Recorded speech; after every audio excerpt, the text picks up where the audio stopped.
Freedom is the right to tell what they do not want to hear. CNN, MSNBC, Fox News. Tired of the same repetitive government narratives? Then wave goodbye to the distractions and rhetoric of corporate media. For this is Anti-Media Radio. But I want to get the language right. The big government is in trouble.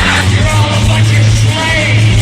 Bunch of slaves! What we need in the United States is not violence and lawlessness, but is love and wisdom and compassion toward one another. What's your definition of media? And now, here's your host, S.M. Gibson.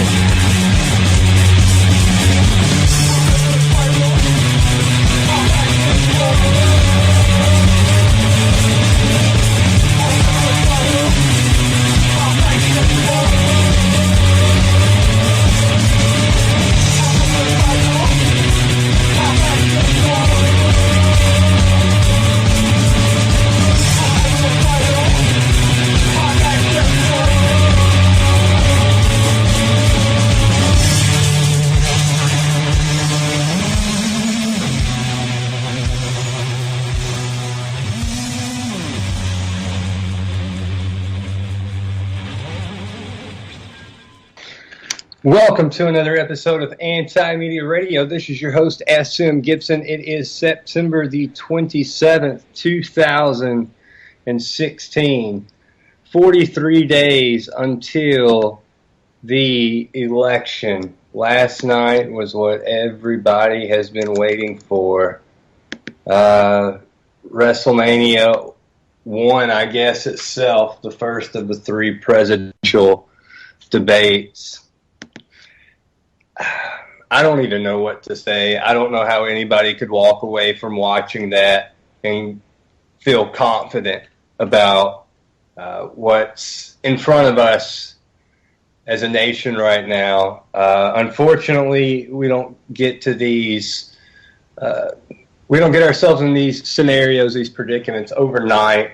And that's some of the stuff we try to talk about here at Anti-Media Radio. What's some of the stuff behind the scenes and some of the news that corporate media doesn't talk about? And I guess more of a counter narrative to a lot of the corporate propaganda that's out there. For example, I know that Hillary Clinton especially, and I saw a story going around earlier from some people in The Guardian going around on social media about how some of the polls were in Trump's favor because of Russia. First off, I don't think Trump is honest, and I do believe he's probably paying people to bots to get votes on polls online. At the same time, too, you have to remember that he has 15,000, 20,000 people go to see him speak, and 200 go to see Hillary. So it's not a shock that he's winning these online polls either, because there doesn't seem to be a lot of mass support for her, really enthusiastic support, like there was for Bernie Sanders and like there is for Trump. Russia's not perfect. Russia's not, they're not much better than anybody else, and it's not like this is, Russia's good. That's not what it is. They're using Russia right now as propaganda to drive us into war for whatever reason.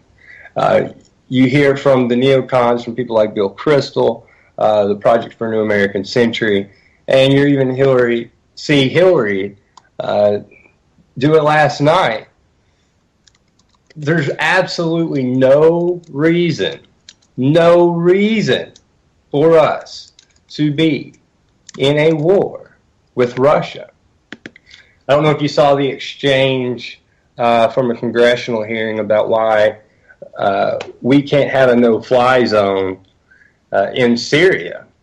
And the general commented that, well, to do that, we would have to be in an all-out open war with Russia. That's what we're facing here. This is the biggest issue of the day. It is how we're handling foreign policy. On top of all the other domestic issues, I mean, there's a million things going on. Me personally, I feel that the foreign policy is a huge deal right now, but of course there's other stuff going on, and we're going to talk a lot about that tonight. I want to go ahead and bring on our co-host for the evening, Mr. Shannon Madden. Shannon, what's up? Good evening. How are you, Mr. Gibson? Can't complain. Better than a lot of people, I suppose, so no reason to complain at all. And Mr. Kevin Knight. Kevin, what's going on? Hey, man, doing good. Good to be back with you guys. Good. All right, Shannon, I'm going to start with you. Do you have any thoughts whatsoever on last night's bickering fest? I have absolutely no thought whatsoever. You want to know why? Tell me why. While you suckers were watching the debates, I had my Kodi plugged in, my Amazon Fire Stick that has Kodi on it, and watched whatever I wanted to watch other than the debates for free. Suck it. I want no part of any of that nonsense and foolishness. I know that it was a big spectacle and it was a wrestling match and so on and so forth. From all of the anecdotes, I will take that back. I have seen a few clips today throughout the day. I was very busy today and didn't get a chance to really catch up with the news cycle. Thank goodness. So yeah, my first takeaway was, wow. Gosh, where to begin? A lot of inconsistencies with Mr. Trump. Hillary's still continuing to try to, quote unquote, take the high road, kind of like I guess if you want to call them a debate that she had with Bernie Sanders. What a snooze fest that was. And, you know, I can see what she's trying to do as far as bringing all of those people in. And look, I'm a much smarter, much more sophisticated, much more classy person than Donald Trump. I mean, again, it's just like going for the female vote. It's all about aesthetics. Let's go ahead and be real about who Hillary Clinton is. She has murdered way more people than anybody else that tried to run for president this year. Can we all safely agree on that? Amen. Yeah. That seems like the case. Jeb Bush kind of maybe gets it by association, but you can't help what your drunk uncle did, or your daddy, or your brother. Come on now. But he would have done the same thing. Let's be real. Of course, I watched it, and she stayed on script.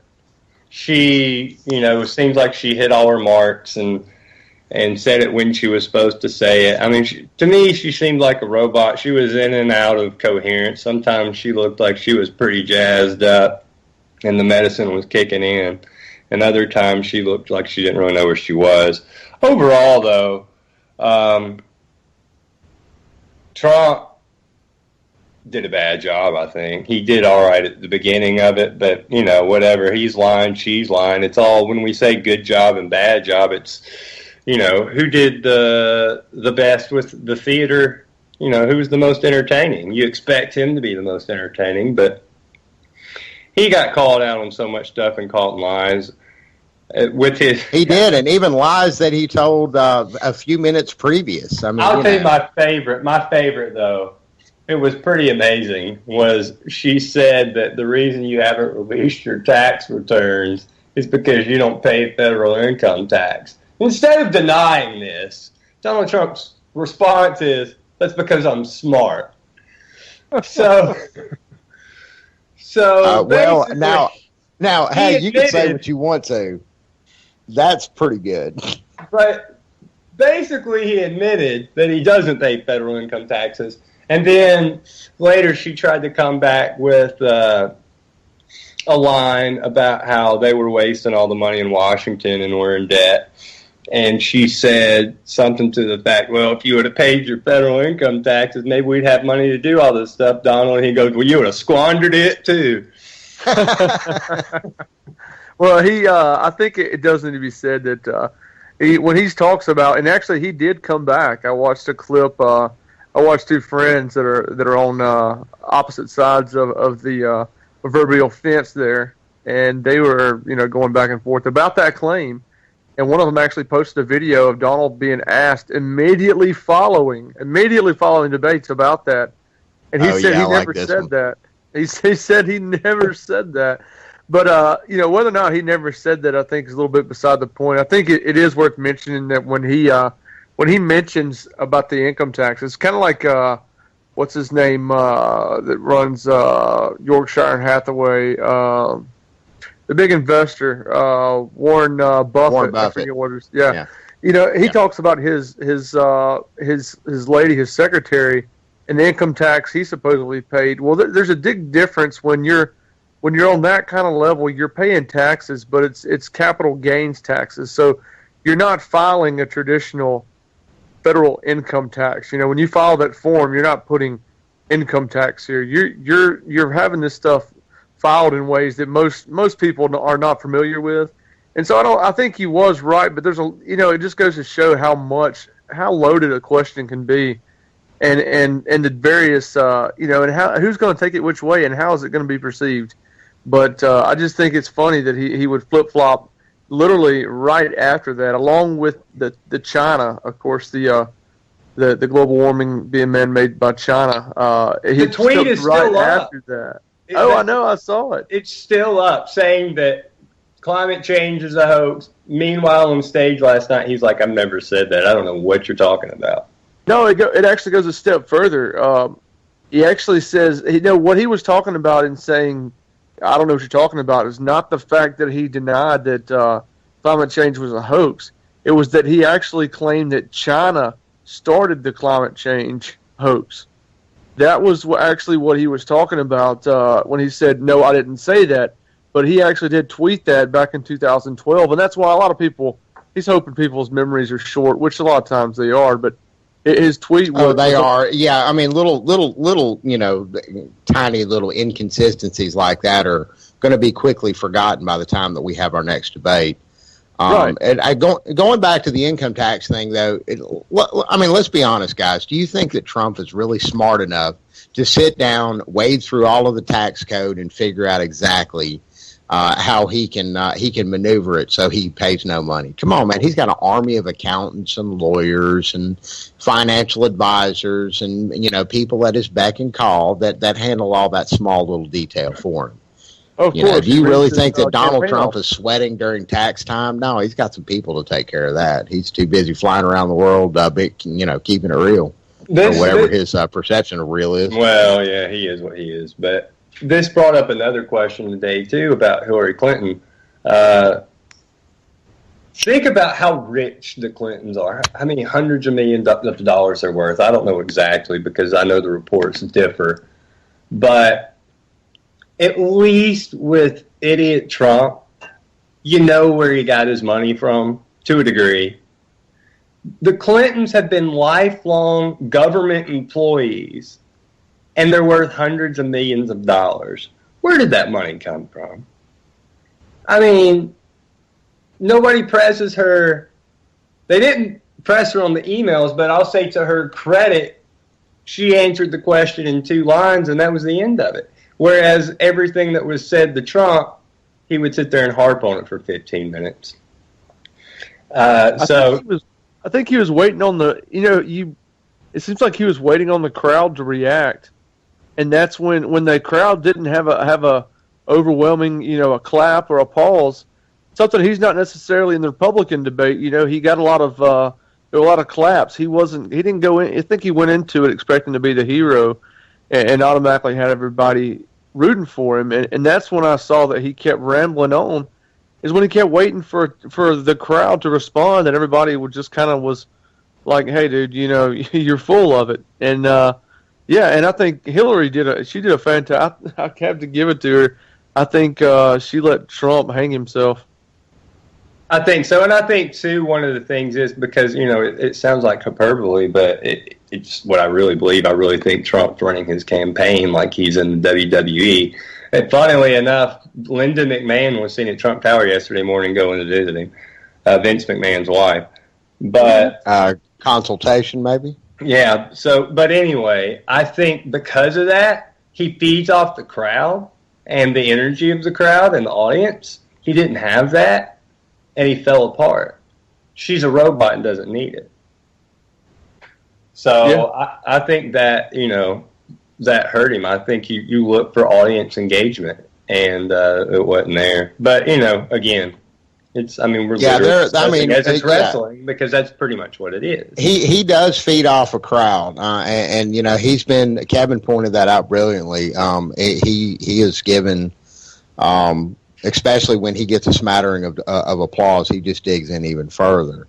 And, he could have saved the day last night with some of the, just on public record information about Hillary Clinton instead of trying to dive too deep one way or this way or, staying on the emails and things like that.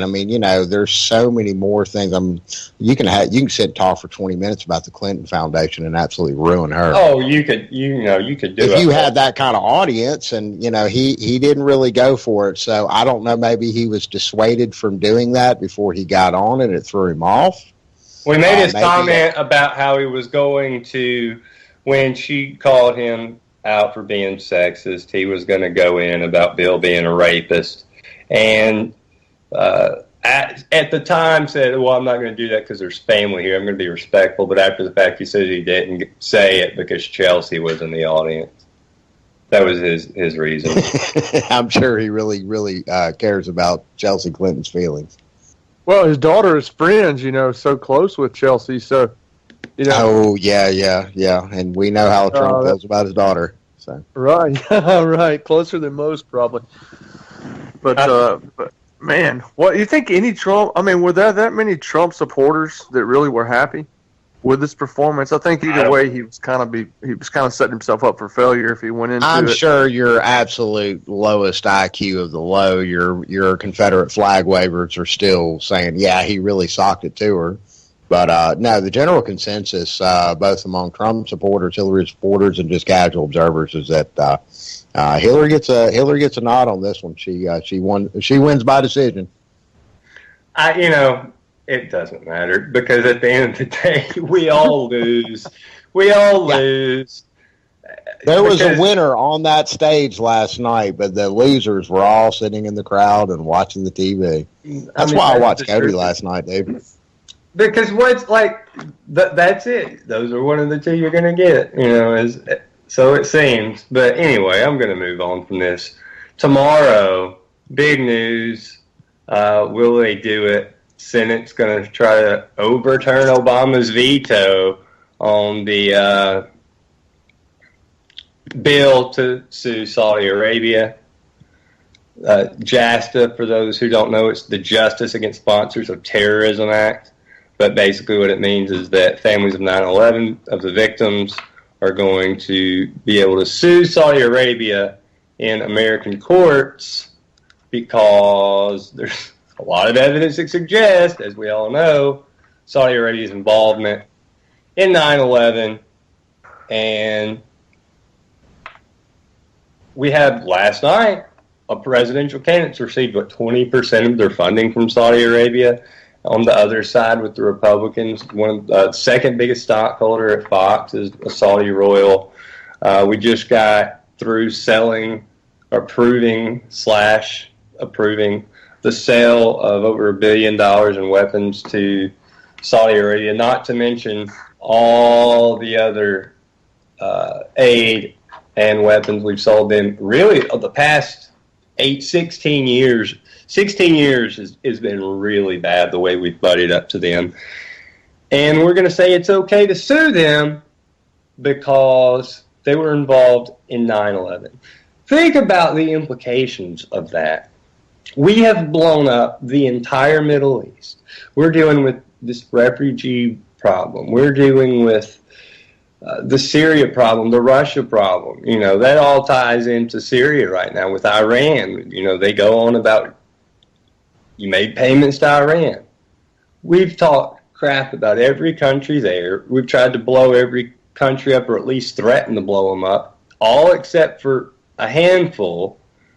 And the majority of those are the Saudi coalition, which is, of course, headed by Saudi Arabia and Kuwait and Qatar, United Emirates. And no big deal. They just keep getting rewarded every step of the way.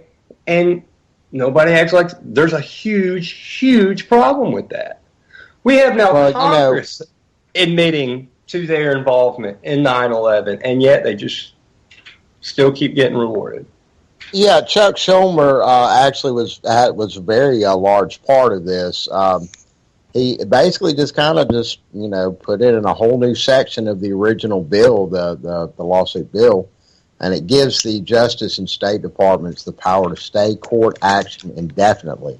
So all they have to do, you can go ahead and file your lawsuit against Saudi Arabia, but if the Justice Department or the State Department happens to come in and whispers in the judge's ear, then suddenly the court will go ahead and suspend the case until further notice.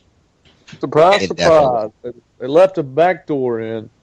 Yeah, a huge back door. Yeah. And I tell you kind of the catch here with it is it's not very often at all Obama says something that, I completely agree with, but his reasoning, whereas I clearly believe that, this should pass and the victims of the family members should finally have their day in court, at least on some level, to hold those even some kind of way were responsible for their family members dying. Obama said, well, if we do this is going to open the door for other foreign countries to start suing us. And you know what? Think about what our foreign policy is. And think about all the times you just see a headline, whoops, some civilians got killed, whoops, a hospital got bombed, sorry about that. And think about all the times you don't hear about it. Think about the times you hear we got so-and-so, and in the midst of getting so-and-so, there were a bunch of people that died in the process. So that would definitely open up Pandora's box of the United States being sued from numerous countries. And then where does it end? Do they There's probably a lot more things probably collectively that the U.S. would have to account for, considering all of the countries versus just what the U.S. would be holding Saudi Arabia accountable for. Right. I mean, it seems like the U.S., there's a lot more that the U.S. has been involved in. And oh, yeah. And think about, okay, then you go, this is what's really odd about it, is that everything Saudi Arabia is doing in Yemen right now. And where have they getting all their weaponry for this? Who's supplying the funds and the bombs for Saudi Arabia to openly commit all these war crimes? It's us. And we're going to say we're going to sue them while we still continue the cycle. But it just makes no sense. It makes no sense. But this is our reality now. Reality doesn't make sense anymore. It just kind of is what it is. I mean, take last night, for example. This is just, what do you even say? No, y'all have fun. Y'all have fun at the polls, man. I have nothing to do with this. This is ridiculous.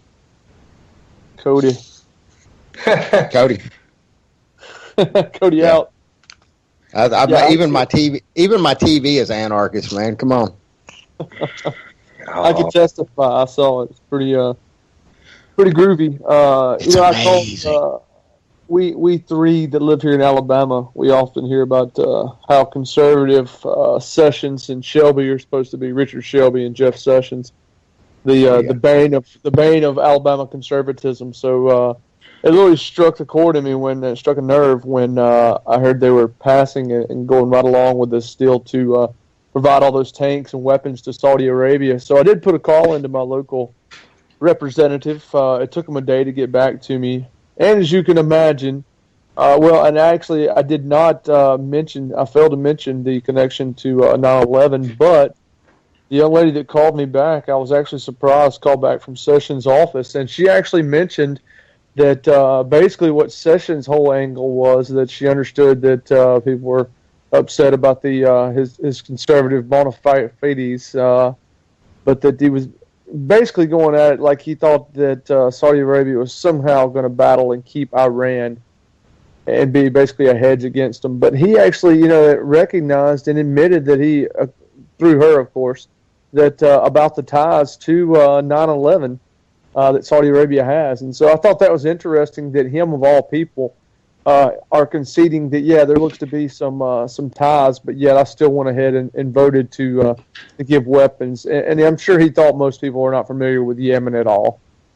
That's nuts, because these same exact people used 9/11 to go into Afghanistan, to go into Iraq, to justify the Patriot Act, to justify what the NSA is doing, to justify what the TSA is doing to people at airports. They use 9/11 as an excuse to completely shred the Constitution.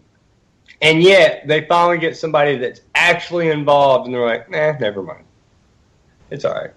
No big deal. We're just going to reward them. That's crazy. That's nuts. I mean, either we are being run by the dumbest group of people ever assembled for anything, or they're a bunch of psychopaths. No, they're doing exactly as what they're told from their script. Come on, man. It's not even that. These people, at the end of the day, they make their own decisions. They have an understanding of what's going on here. They're still choosing to do this. They chose to give you some sort of an answer, Kevin. I mean, of course they've got their corporate sponsors that they're going to go along with. There's no doubt of that. But it's something this blatant. They're just like, nah, no big deal. And it really is. At the end of the day, it will be no big deal. It'll be just another little quiet footnote in history, and it will continue to happen as long as we continue to let it happen. And we're not going to vote our way out of this. That's what got us in this mess to begin with, ladies and gentlemen. Well, I think, that it's a lot more complicated, I think, than, we just voted ourselves into this mess. I think the money getting involved, I think at some point... now, wait a minute. You're right. Now, I think the two are definitely related. And if we can take voting out of the equation, because you really can. I mean, ask Bernie Sanders sometime. He'll tell you all about it. You can take voting out of the equation because of that. That proves you can't vote yourself in or out of a situation because they're going to put in whoever they want to put in. Just ask Bernie Sanders about it. And why are they going to do that? They're going to do that to make money, and that's what we really need to start voting with from here on out. Is start voting with our money where our money goes. But then you watch, and they're already doing this very quickly over the past few years. Cash.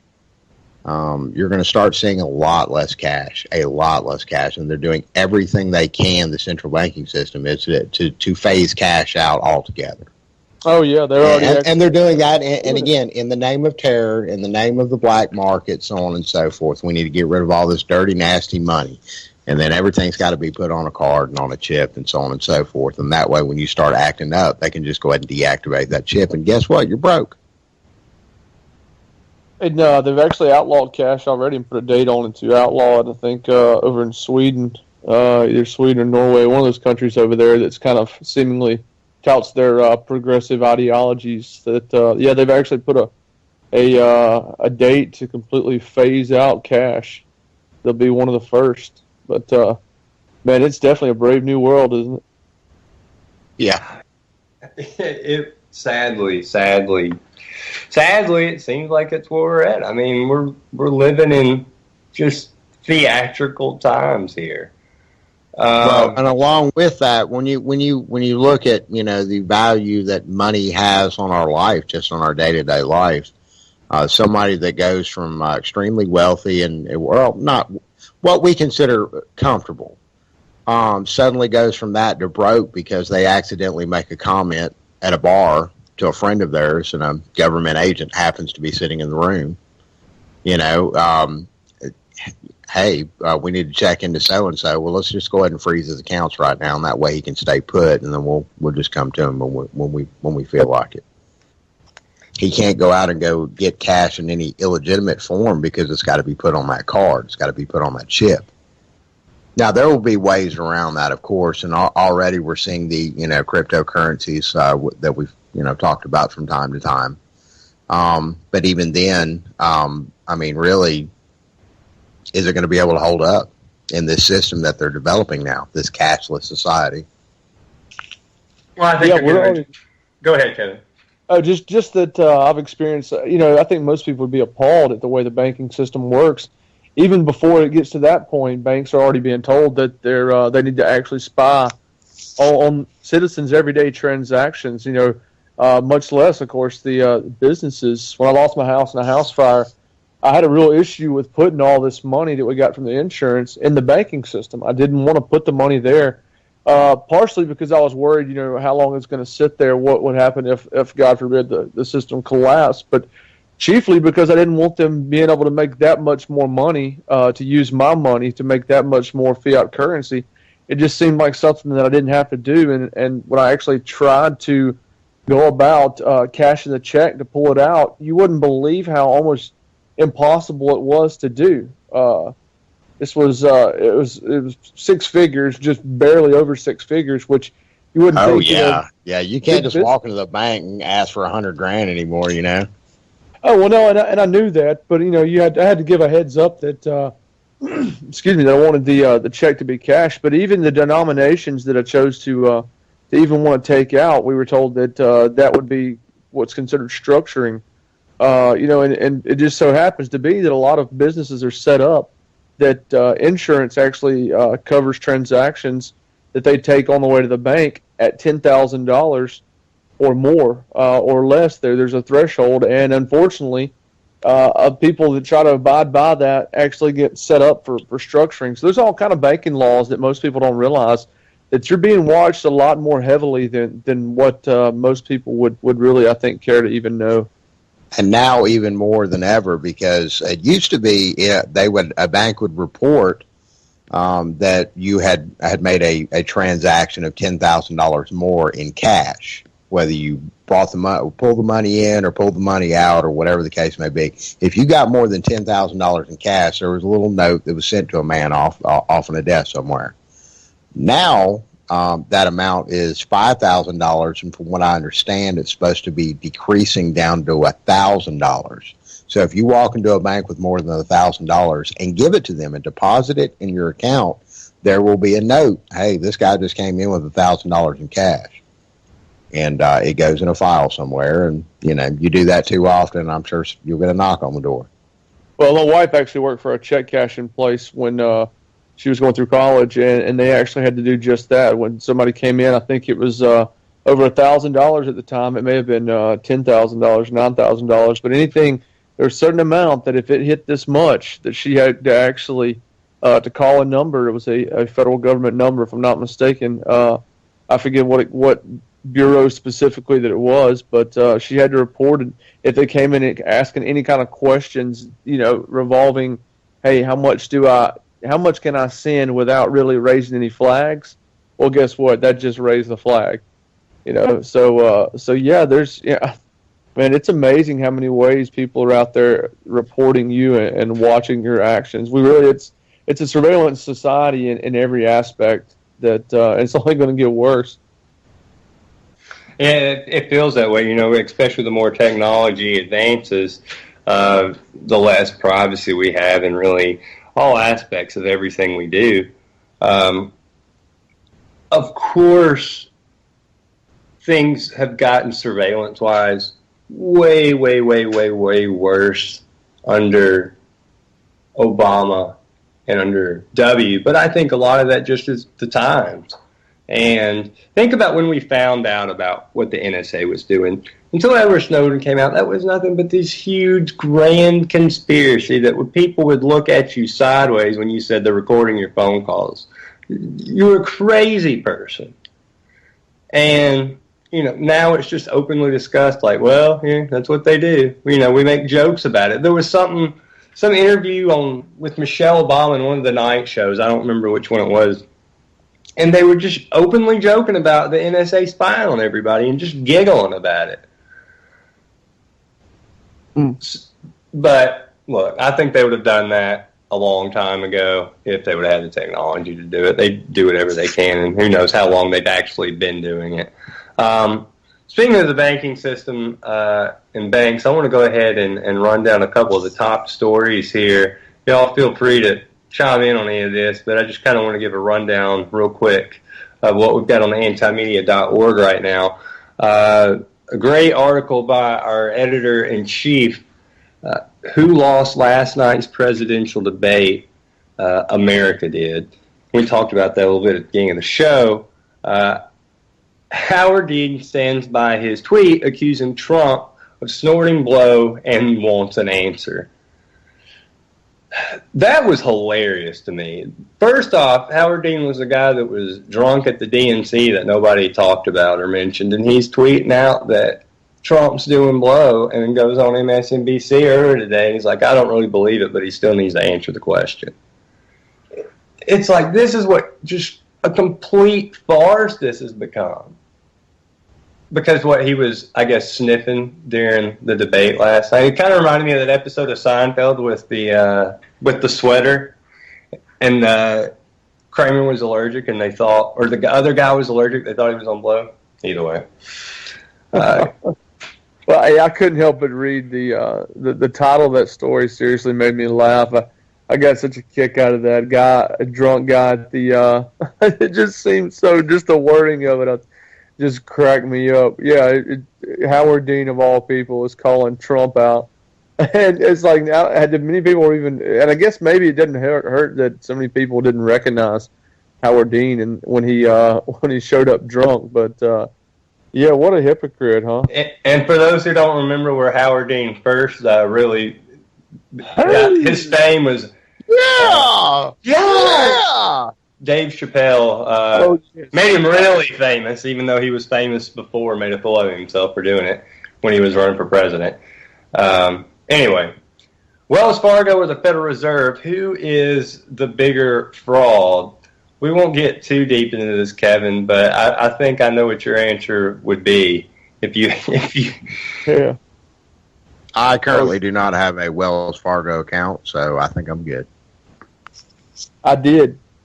Hey, and real quick, well, I got screwed by them royally. They're system. You ever wonder why you've got a little bit of money and suddenly you make 2 transactions and every one of your transactions now has suddenly caused so many overdrafts? You can thank Wells Fargo. The way their banking system is set up, and your ATM, your debit transactions are set up to hit the highest amount at midnight, so it empties out your account with your first purchases rather than the order in which you actually made them. So yeah, talk about some theft and some heartache. Wells Fargo, yeah, I would definitely say the Fed, but Wells Fargo definitely gets an honorable mention.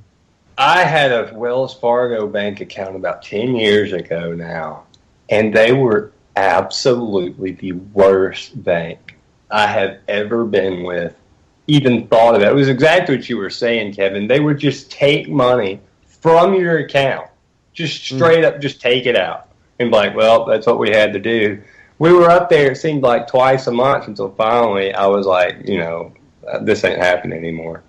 And so, yeah, I'll never step foot in a Wells Fargo bank. Yeah, I hate it too. I was 21, went through it. You might as well go ahead and bank at that bank that Walmart has. The little bank that's in Walmart that all the poor people go to. It probably wouldn't be as bad, Shannon. It really probably wouldn't. I don't see where it could be. I have had a lot of friends. I mean, Wells Fargo has a pretty large footprint in our area. And I can't remember which large bank that they swallowed up here, but South Trust. Yeah, they are. I've heard some just horrible, just awful, god awful stories. Every single place that I've or a person that I've ever talked to that has banked with them, they're just they're the worst. Well, their CEOs get huge bonuses, so that's a plus. Plus, they're robbing all their customers anyway. 5 times the United States helped ISIS. And that kind of leads me into the next story directly under it on the front page of the antimedia.org right now is Iraq is turning to Iran, not the U.S., to help fight ISIS. A lot of Yeah, it's interesting. A lot of it's proxy stuff and, bickering amongst each other. But if you're Iraq, do you really blame them for wanting to be done with all that the U.S. has brought them? I mean, we've talked about this story many times on here, but just recently with the Libyans coming out and saying that, they're fed up with what's happened since Gaddafi was gone. And we're facing a similar situation right now in Syria.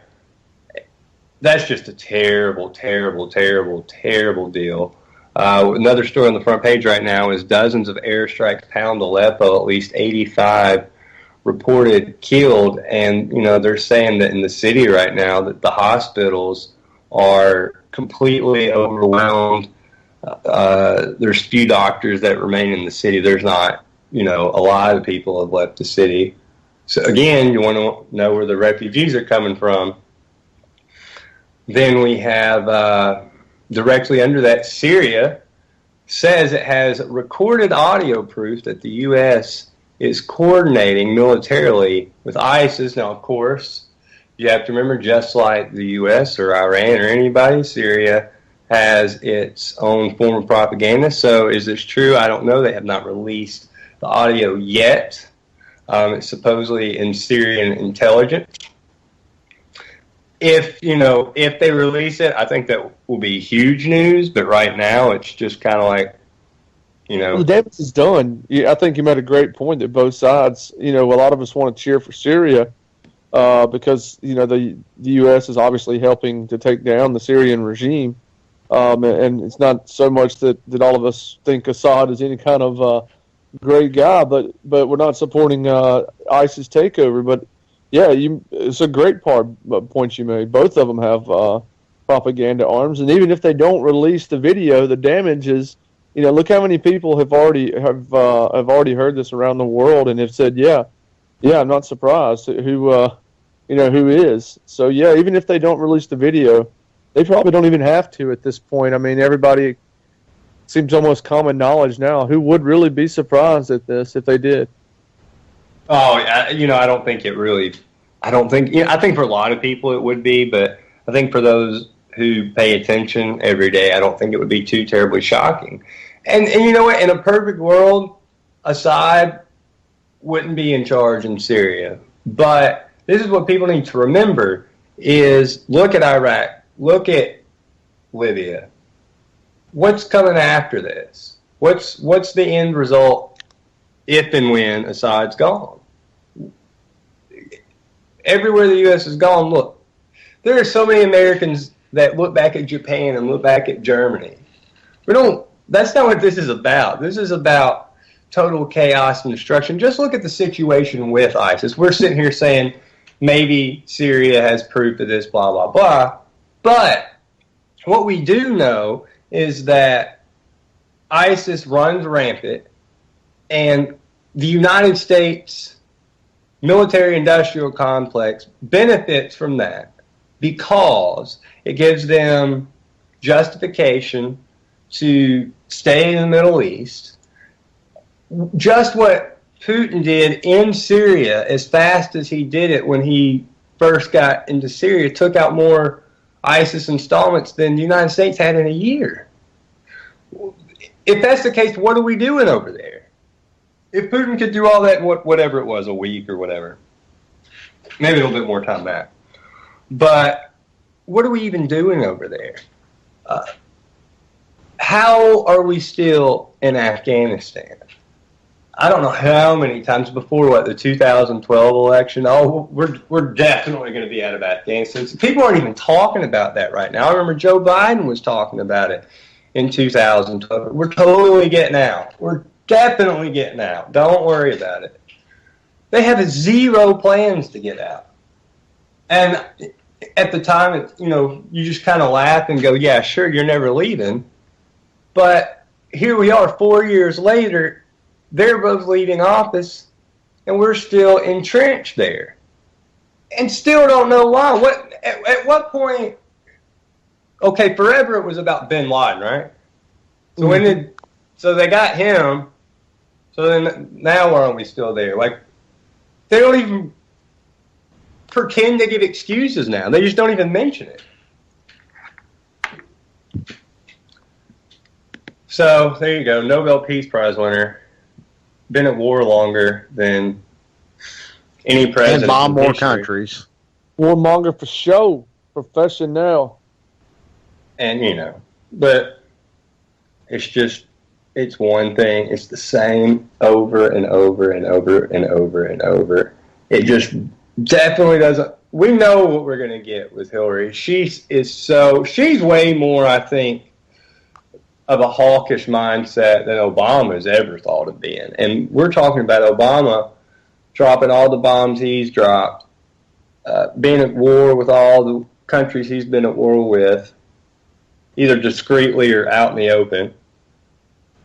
And he came in promoting peace. What are we going to get when we get a candidate that comes in promoting wanting to bomb people? Like, how much worse is it going to get?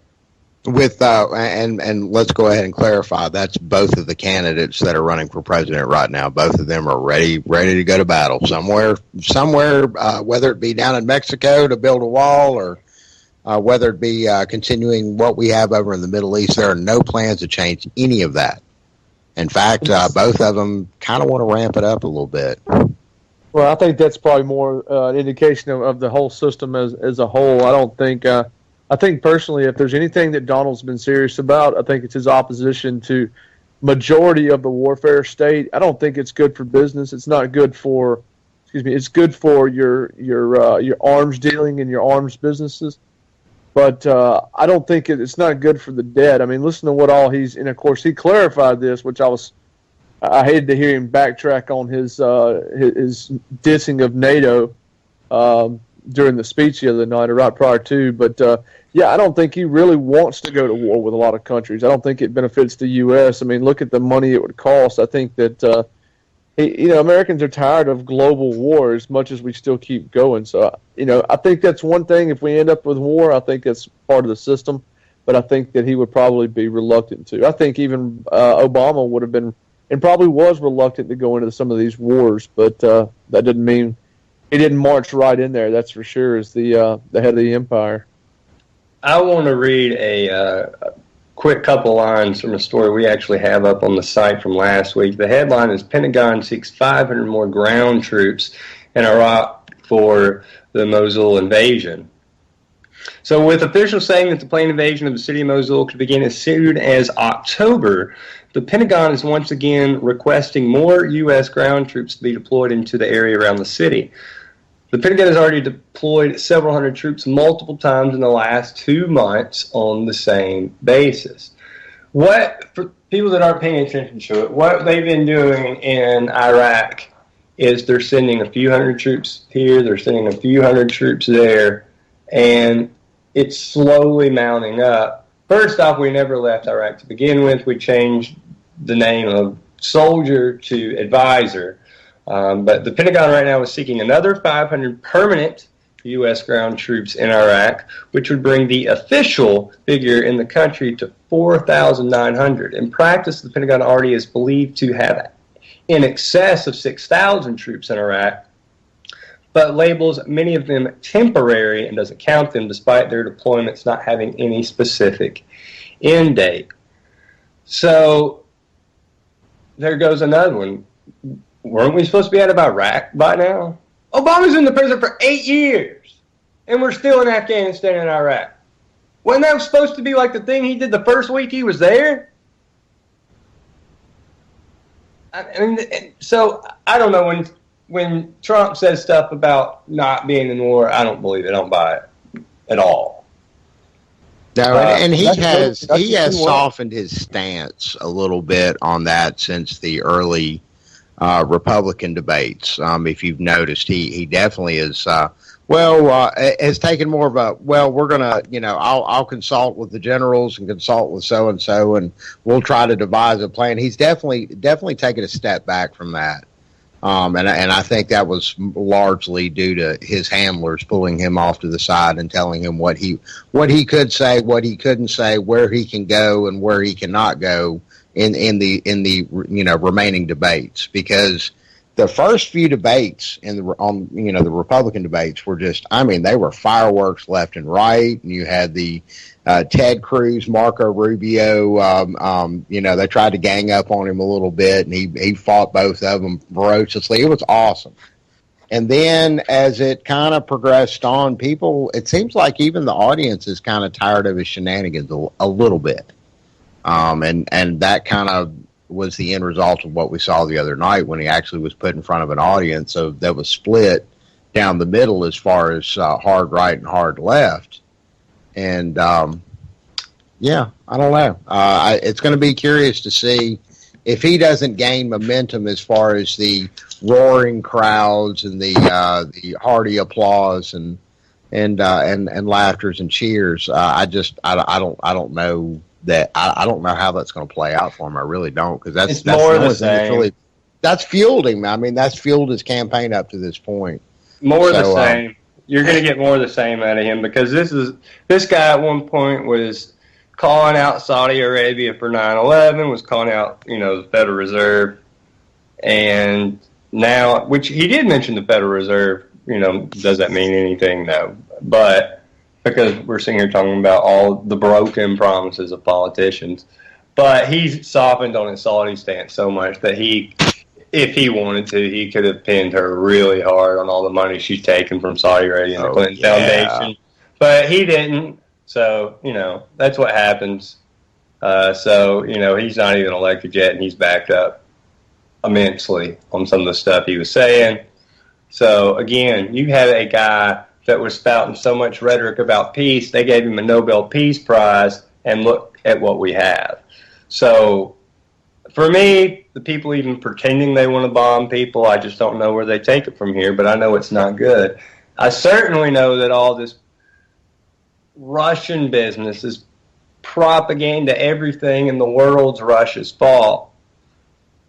I don't see it. I don't see it. I see it all as just antagonizing each other. They want war with Russia. This goes back to Mitt Romney in 2012. This has been on their minds, and their minds, it's the neoconservatives, if you want to call it, that whole movement. They've had Russia on their minds for a while. And they're not going to take their foot off the gas, and Hillary is in bed with every single bit of that. So don't think for a second, if it's this neoconservative Republican plan, she's right along with it. Let's not forget that Hillary Clinton was getting her same foreign policy advice from the same people as Ted Cruz and Marco Rubio. Yep. So I don't know.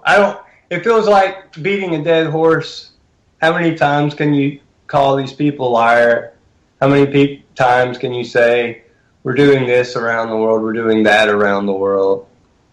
But, until something changes.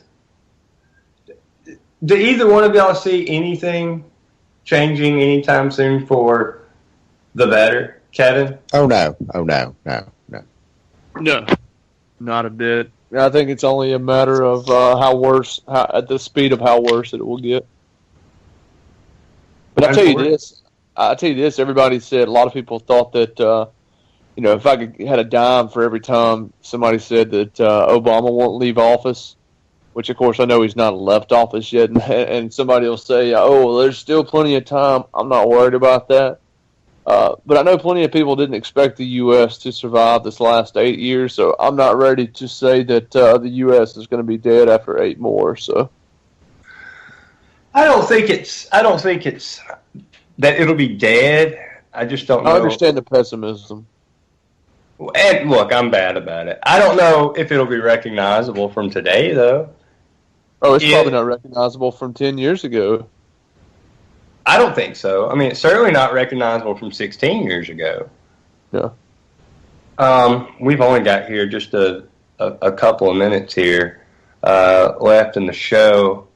I'm going to go ahead and go to you, Shannon. If you got any just overall thoughts of where we're going to go, what we can do anything for anybody. Live life, be happy. What are your thoughts? Well, first off, I mean, very quickly, everybody needs to learn how to do things. When I say do things, I mean grow a garden, build a house, be able to do for yourselves, because it's fixing to get really, really tight for the have-nots, and I think that's a very large part of our listening audience. I know none of us are rolling in money right now, and that's really going to be our only way out of this. We really need to stop contributing to this system financially, because that's the only way they're going to hear us. I'm sorry, that's it. Money. Wow, that's what makes the world go round, isn't it? I tell you real quick before I jump over to you, Kevin, I wanted to mention one more story we've got up. Since we've mentioned Saudi Arabia so much and their ties to everything United States. Over 14,000 women in Saudi Arabia have signed a petition and sent to King Salman on Monday calling for an end to the kingdom's guardianship system, which requires women to have male permission for most of life's tasks. How many? 14,000? Yeah. Hell yeah, that's awesome. How many women do we now have any idea how many women are roughly maybe in Saudi Arabia? A lot more than 14,000. Right. Man. Well, at least there's a step, because that's 14,000 that are, that everybody, all the other women will see those 14,000 and hopefully, rally the troops, rally some more. Yeah, I mean, it's definitely a step in the right direction. I know that a lot of women there were scared of the repercussions about putting their name on something like this, but a lot of them, I think, are just fed up. I know that the women there are really educated, and they have degrees. So I think the society will change there, but how much time? It's just so funny to me that all the stuff that the United States says it hates about quote unquote Muslim countries, it's their ally that is by far one of the worst when it comes to oppression, especially human rights. I mean, we spend a year on this show every Tuesday and Thursday opening the show with how many people Saudi Arabia had beheaded. And I know it's over 100 this year. We talk about ISIS beheading people. Well, guess what? So does our ally. Anyways, Kevin, real quick, we got a minute to go. Well, that's it. Anti-Media Radio. Mr. Gibson out.